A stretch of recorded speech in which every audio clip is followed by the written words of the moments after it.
दूसरी सुबह जमींदार, मुनीम और दो आदमी जिनके हाथ में लाठी थी, चारों लोग रामू के घर की ओर चलते हैं। जैसे ही रामू के घर के पास पहुंचते हैं तो जमींदार और दोनों लोग थोड़ी दूर रुक जाते हैं। अरे रामू भैया, बाहर निकलो, मैं पास ही के गांव से आया हूँ। जरूर जमींदार होगा, मैं आज गेट खोलूंगा ही नहीं। मैं तुम्हारी ससुराल से आया हूँ। तुम्हारे ससुर साहब ने तुम्हारे लिए कुछ रुपए और कुछ आभूषण भेजे हैं, क्योंकि बुढ़ापे की वजह से उनसे यहाँ तक आने की नहीं बन पा रही थी, इस वजह से उन्होंने मुझे भेजा है। इतना सुन रामू के मन में लालच आ जाता है और वे फटाक से गेट खोल देता है। कहाँ है पैसे और धन? क्या तुम्हारा ही नाम रामू है? हाँ, मेरा ही नाम रामू है। कहाँ है धन? यही पास में रखा है, चलो दोनों उठा लाते हैं। वह मुनीम के साथ चल देता। थोड़ी दूर चलने के बाद मुनीम जमींदार जी को बुला लेता है। जमींदार और दोनों लोग रामू के पास आ जाते हैं। लाओ, मेरे पैसे लौटाओ, ब्याज समेत। मैंने आपसे पैसे नहीं लिए। ये ऐसे नहीं मानेगा। अब तुम दोनों के हवाले करता हूँ, तुम चाहे जैसे इससे पैसे निकालो। और दोनों आदमी रामू को लठ से मारते हैं। रामू चिल्लाता हुआ, अरे भाई रुको, अरे भाई रुको, मत मारो, अरे भाई रुको, मत मारो। इधर वह दोनों रामू में दे लठ लठ बरसा रहे थे। तभी राजू गेट खोलकर देखता है तो रामू पर कुछ लोग लठ से वार कर रहे थे। तो वह दौड़कर उनके पास आता है और बोलता है, अरे भाई रुको, इस रामू ने आज से 5 महीने पहले मुझसे पैसे लिए थे। जब लौटाने की बारी आई तो बहाने कर रहा था। कितने पैसे हैं? 2000।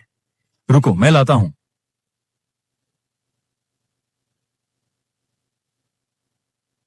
राजू रुपए लाकर जमींदार को देता है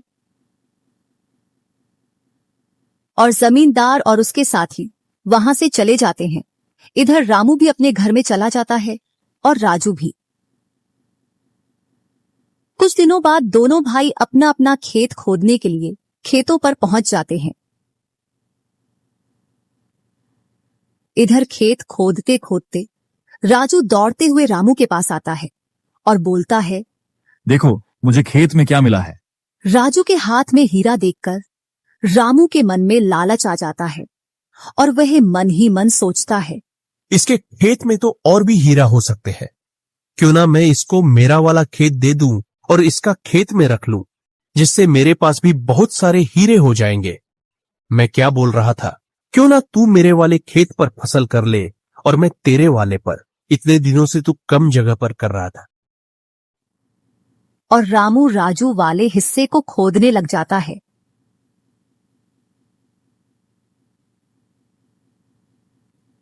शाम तक पूरे खेत को खोद देता है, लेकिन उसे उसमें कुछ भी नहीं मिलता और थका हारा घर पहुंच जाता है। आज पूरा खेत खोद दिया, लेकिन फिर भी एक हीरा नहीं मिला, जबकि राजू ने खेत का एक कोना खोदा था, उसमें ही उसे एक हीरा मिल गया। अच्छा, आप अगर ऐसे ही मेहनत करते रहे तो एक दिन आपको भी बहुत सारे हीरे मिलेंगे। बातों ही बातों में रामू की नींद लग जाती है। तब वह बोलता है, आज जैसी नींद मुझे कभी नहीं आई। हाँ, अगर तुम ऐसे ही मेहनत करते रहे तो आपको रोज ऐसी नींद आएगी। और रामू उसे वर्ष राजू की तरह अपने खेतों में मेहनत करता है और दोनों की फसलें बराबर निकलती हैं, जिससे रामू के चेहरे पर अलग ही चमक दिखती है। एक दिन चारों लोग साथ में बैठकर खाना खा रहे थे। क्या सच में उस दिन खेत में से हीरा निकला था? हाँ भैया, निकला था ना। जो आज आपके घर में, उसकी वजह से कई सारे हीरे रखे हैं। इतने में ही रामू की पत्नी बोलती है, वह तो नकली था, आपसे काम करवाने के लिए। इसी प्रकार बातें करते करते चारों लोग अपने अपने घरों में जाकर सो जाते हैं। सुबह होते ही तुम दोनों को राजा साहब ने राजमहल बुलाया है। वह दोनों भाई सेनापति के साथ चल देते हैं। अब पता नहीं कौन सी आपदा आ गई। कुछ नहीं, कुछ अच्छा काम होगा, तभी तो हमें बुलाया है। दोनों राजा के पास पहुंच जाते हैं। हमने सुना है इस वर्ष तुम्हारी फसल सबसे अच्छी निकली है और आपने इस बार सबसे ज्यादा राजकोष में कर दिया है। इसी का आप दोनों को इनाम दिया